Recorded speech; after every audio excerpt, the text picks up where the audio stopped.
Hello and welcome to the Episcopal Church of St. James the Less online and to the fifth installment of Let Us March On, our series on African American hymnody. In the weeks leading up to this one, we have looked at the hymn Lift Every Voice and Sing, which is often called the Black National Anthem. We've looked at spirituals, and we've looked at gospel music, both old and new. And so this week, I want to close with some hymns written by Episcopal composers in the style of Anglican hymnody. Although I caution you, it might be a little misleading to say that Anglican hymnody involves just one style, as we will see. If we consider these hymns and compare them to other styles in the previous episodes, we'll notice some similarities, but it's also fascinating to identify what the points of difference are. Let's open with an example that we normally sing at Christmas time, but that also works well around Holy Week and Easter. A stable lamp is lighted. This song was written by two cradle Episcopalians, Richard Wilbur, who was the second poet laureate of the United States, who was white, and Dr. David Hurd, an acclaimed organist, professor, and church music director, who is black. This is number 104 in our Hymnal 1982, and if you would like to sing or hum along at home, all the verses of all these hymns will be printed in the description of this video. So here is A Stable Lamp is Lighted. A stable lamp is lighted, whose glow shall wake the sky. The stars shall bend their voices, and every stone shall cry. And every stone shall cry, and straw like gold shall shine. A barn shall harbor heaven, a stall become a shrine.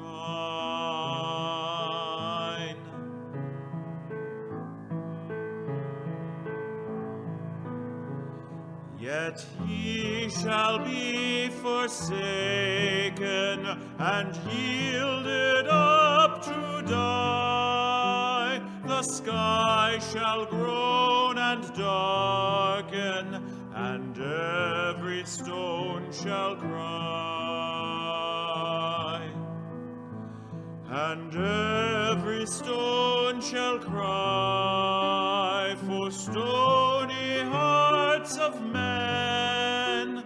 God's blood upon the spearhead, God's love refused again.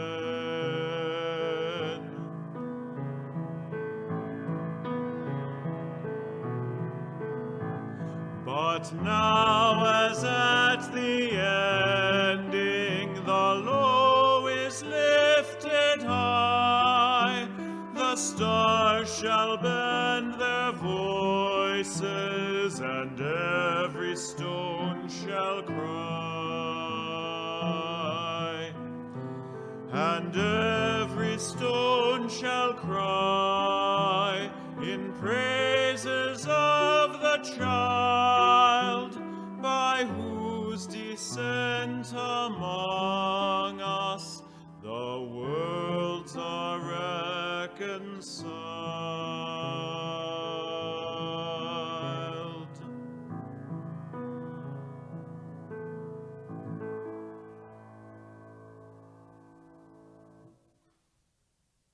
As it happens, in February of this year, David Hurd took part in a panel discussion convened by the Union of Black Episcopalians, or the UBE. And I will post the YouTube link to that panel discussion in the description of this video, and it's fascinating to watch the whole thing. And he and his two co-panelists agreed that Episcopal music doesn't box anyone in. While we do sing songs in styles of music that are specific to the African American experience, you can't always pinpoint the ethnicity of a composer just by listening or singing to the hymn.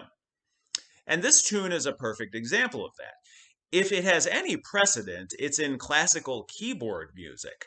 Specifically, what I'll call the romantic lullaby tradition, where you have sort of this gentle, lilting rhythm that's meant to emulate a cradle, right? Rocking a baby to sleep.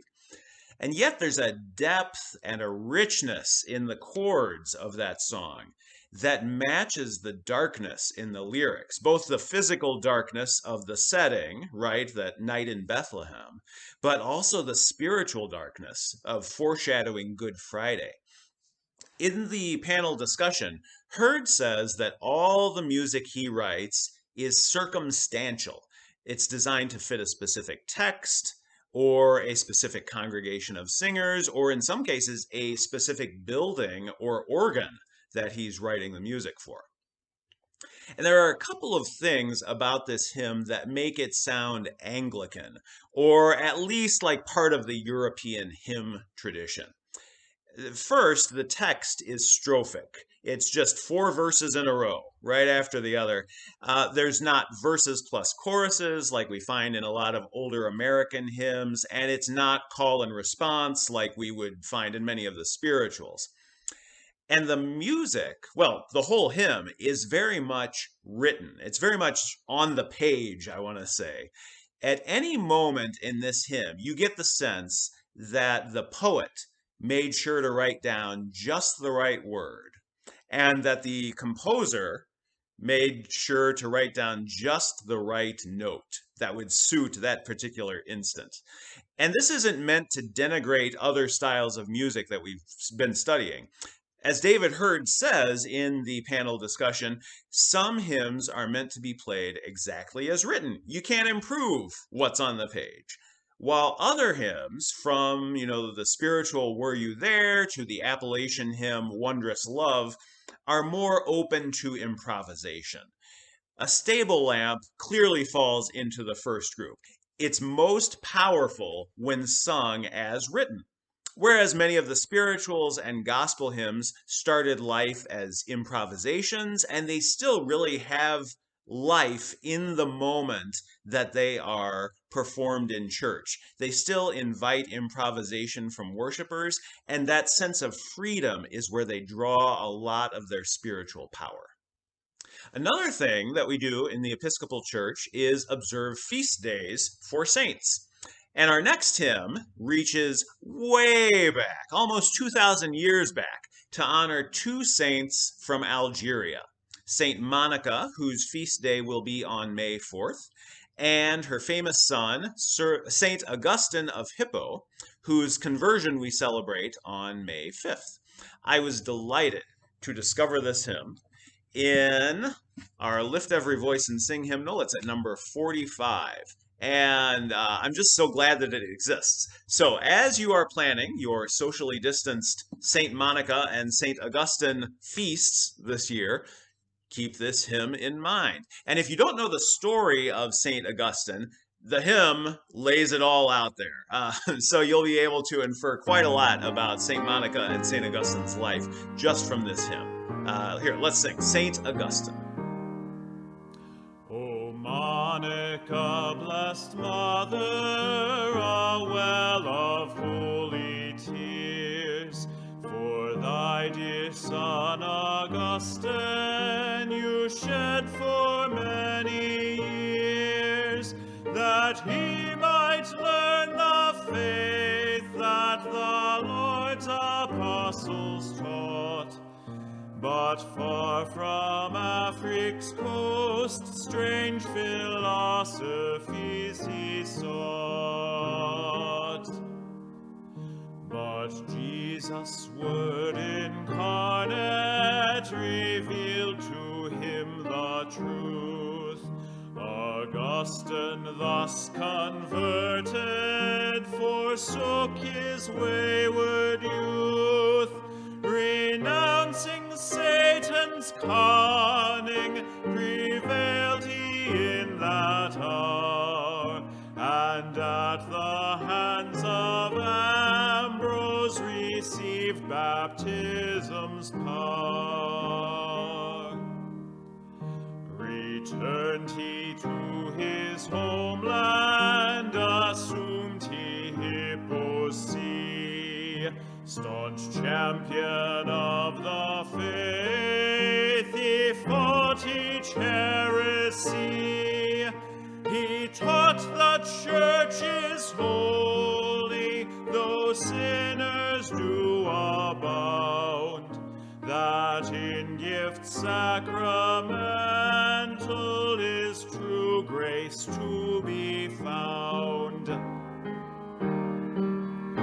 Augustine, faithful bishop, confessor to the end, inflame our hearts with passion for Jesus, Lord and friend.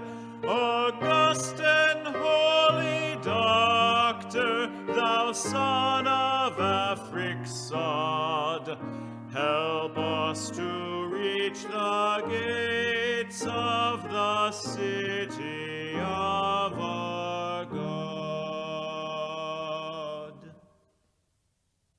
The music for that one is by Dr. Marvin Curtis, who is a composer and native Chicagoan, and he wrote it 2 years before his choral work, The City on the Hill, premiered at President Bill Clinton's inauguration, so back in the 90s.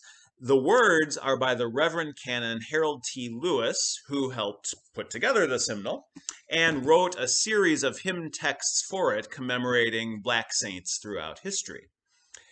In the panel discussion that I mentioned earlier, David Hurd says, "A composer of liturgical music draws on everything."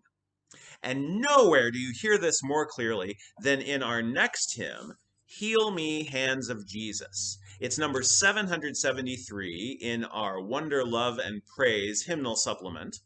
And the text is by Reverend Michael Perry, a white British hymn writer. The tune is by Dr. Carl Hayward, who spent a long time directing choirs at Norfolk State University.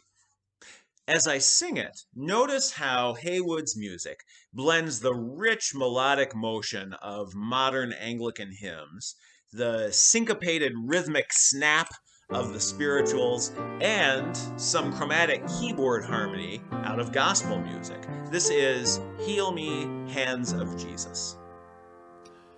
Heal me, hands of Jesus, and search out all my pain.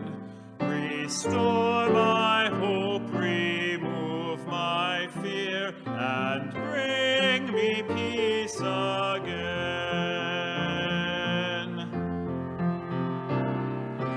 Cleanse me, blood of Jesus,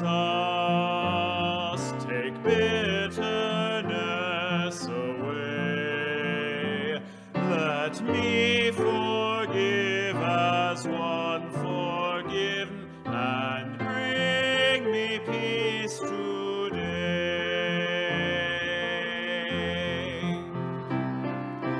Know me, mind of Jesus, and show me all my sin. Dispel the memories of guilt, and bring me peace within.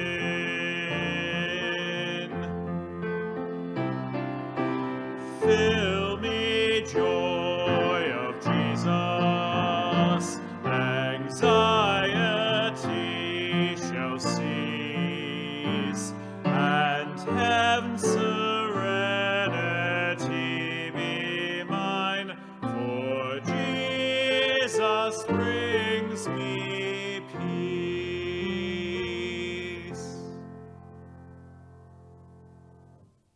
I'd like to close by focusing on this theme of healing. At one point in the UBE discussion, the panelists discuss how Black church music can be a tool to heal. Sonya Sutton, a longtime parish musician, points out that music has an inherent power to draw people together, and that all music swings or dances or gives life to people in its own unique way. And another parish musician Dr. Michael Boney says music can be a vehicle to connect us, even when we don't fully understand what we're talking about. But he adds that music's power to heal is complicated. Echoing Andre Pipes in our first episode, he says that when we look to Black music for healing, we also need to recognize the struggles that gave rise to that music. And I'll quote him here. He says, "You can't get to the healing experience right away without at least knowing a little bit of the backstory behind the music and the text." Unquote. And we hear this in Heal Me, Hands of Jesus. The way the pleas for healing come along with an acknowledgement of real pain and the pain of our community. We hear it in the music, in the way Carl Haywood echoes the spirituals, the centuries-old American musical tradition that was rooted in the horrors of slavery, but that never stopped singing of redemption in the here and now. We hear it in those gospel chords, echoing some of the most redemptive and celebratory music of the 20th century, music that went hand in hand with the struggle for civil rights. All this music reminds us that healing, whether it's individual or within a church body or throughout society, is a constant journey. So when we sing that great hymn that Daryl Purvis demonstrated for us last episode, "We've come this far by faith," we can look back and be amazed at how far we've come. But we also remember that despite the illnesses and the pains that will inevitably find us, the same God will be there to keep leading us on to the future that is the promise of Jesus' resurrection. We'll close this episode with a song of celebration. In the Hymnal 1982, there are several spiritual arrangements by Black Episcopalians. For instance, the man who arranged the song "In Christ There Is No East or West," Harry T. Burley, sang professionally for more than 50 years as a cantor at St. George's Church in New York, a mostly white parish. So, here's a story about Harry T. Burley. Before he started singing at St. George's, he attended the National Conservatory of Music in New York City. This was in the 1890s. He was about 25 years old. And while he was there, he supported himself by being a handyman and a cleaner for the registrar at the school. And in a story that seems very much like Good Will Hunting, the movie, he would sing spirituals while cleaning the building, right? And the conservatory director overheard him. And the conservatory director was none other than the composer Antonin Dvorak, who was visiting the United States from Czechoslovakia. And before long, Burley was singing Dvorak spirituals all the time, and Dvorak realized he had found the musical soul of America. And so he started working spiritual melodies and spiritual-like melodies into his compositions. So if you've ever heard the New World Symphony, that's based on a song called "Goin' Home," a spiritual. I think someone other than Burley sang that particular spiritual to Dvorak. But all of this sprang from Dvorak's friendship with Harry T. Burley, a future Episcopal cantor and composer. If you've been watching this whole series, you won't be surprised to learn that even this simple two-line melody for "In Christ There Is No East or West" has a complicated history. So Harry T. Burley found it in a book called 24 Negro Melodies, which had been compiled by a Black Englishman, Samuel Coleridge Taylor, who was a successful transatlantic composer at the turn of the 20th century. When he went to visit the New York Philharmonic, they gave him the nickname the African Mahler. So in that book, the tune was called "The Angels Changed My Name." And it was actually an Irish melody that had moved across the Atlantic and that enslaved people in America had set to their own words. Well, Harry T. Burley took the tune and moved it back across the Atlantic. He set it to a recent text by an English journalist, a man named William Arthur Dunkerley. And so that's the hymn, In Christ There Is No East or West, that we know today. It's number 529 in our hymnal 1982, and I love how the hymn's text reflects its backstory. Just like our faith, this hymn is a collaboration across countries, races, even styles of music. It exhorts us to see Christ in our brothers and sisters, whoever we may be, and whatever kind of music we like to worship with. Thank you so much for joining me on this journey through African American church music. I have learned a whole lot, and I hope you have too, and I hope it's been enjoyable. And I look forward to continuing to learn about this unfathomably rich musical history that we share as brothers and sisters in Christ. In Christ